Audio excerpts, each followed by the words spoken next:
My name is Matt Sokowski, and this is my virtual thesis defense for Capstone project. This study examined the association between sports-related concussions and physical and mental health risks among high school student athletes. The study compared rates of concussions in various sports and their association with the student athletes' mental health and violent incidences.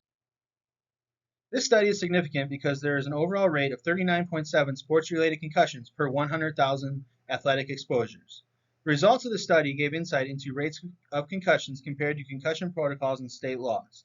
With the number of concussions being diagnosed and reported, it is essential to understand the short and long-term effects of school-age children who sustain a concussion. Present studies on recovery after sport-related concussions examine if previous concussion history is related to the recovery time needed. The purpose of the study was to compare rates of concussion in various sports and their association with the student athlete's mental health and suicidal ideations. There is no relationship between concussion history and the time it took for a student athlete to return to the classroom following concussion.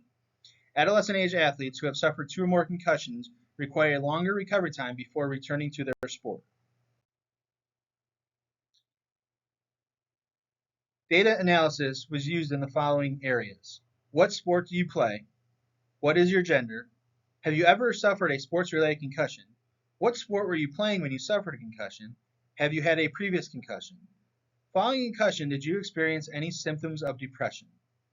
Following a concussion, were you involved in a physical altercation with a classmate or family member? And following a concussion, were you involved in an incident where you used a weapon against another person? In total, 45 student athletes participated in the research, with 53% of participants being male. The survey took place at a high school in central Illinois that makes up 805 students.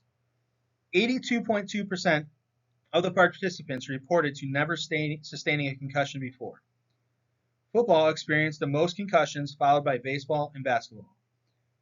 When asked, following a concussion, have you ever been involved in a physical altercation with a classmate or family member? 80% of respondents reported they have not been in an altercation with a classmate or a family member. Only one participant, or 2.2%, reported that they were involved in an incident where they used a weapon following sustaining a concussion. 69% of participants reported they had never experienced symptoms of depression following a concussion.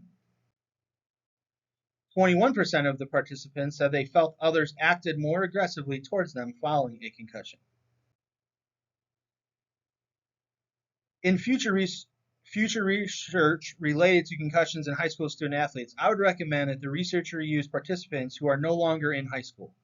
It would be interesting to see if athletes who suffered a concussion while in high school but are no longer in high school have these symptoms of depression or violent thoughts years after their concussion.